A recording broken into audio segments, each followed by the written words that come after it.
Brisbane, the war of words that has added spice to the lead-up to cricket's oldest enduring test series will give way to genuine hostilities on Thursday when bitter Ashes rivals Australia and England march out in front of a packed crowd at the Gabba.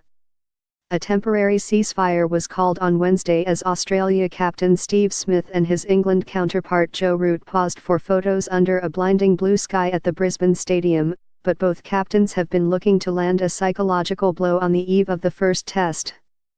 The customary photo opportunity may have been the only chance to get a clear image from the entire day, with smoke and mirrors employed liberally by the captains during the pre-match media conferences. Root steadfastly declined to name his side, but the element of surprise was lost some 4 hours later when the England and Wales Cricket Board released the team on its website, with Nottingham bowler Jake Ball beating out Craig Overton as the fourth seamer. Smith had earlier thrown a curveball by saying David Warner, his vice-captain, opener and best batsman, remained in doubt for the test as he battles to recover from a neck strain.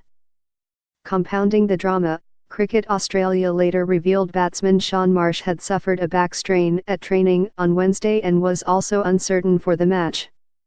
As to how Australia would deal with Warner's absence, Smith gave no answer.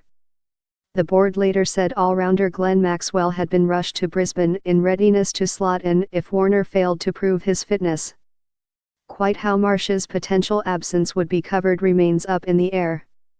Before the Marsh news broke, Root had said Warner's injury would do nothing to change his team's preparations. Straight bat Root has seemed impervious to the pressure of leading a team regarded skeptically by cricket media in both countries, and he has played a straight bat to the usual provocations from Australia's pundits and players. Having taken one on the chin for England after a clash with Warner at a Birmingham bar in 2013, Root has gladly stuck it out again on the tour down under. Yet as calmly as he praised his players for refusing to rise to Australia's bait, his voice strayed briefly from its dependable monotone as he chided the home side's spinner Nathan Lyon for an attack on the team. Taking no prisoners, Lyon said on Tuesday that England's former wicketkeeper Matt Prior had wanted to fly home early during the 2013-14 series, which the tourists lost 5-0. He also joked that he wanted to see Root, who was omitted for the Sydney Test during that series, dropped again. "That's not how I'd want my players to go about things, but that's up to him to come out and say that," Root said in response, a hint of a frown crossing the 26-year-old's face. "I think it's slightly out of character.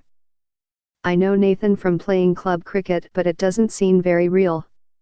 The threat from Australia's pace trio of Mitchell Starc, Pat Cummins and Josh Hazlewood on a juicy Gabba deck is very real, however.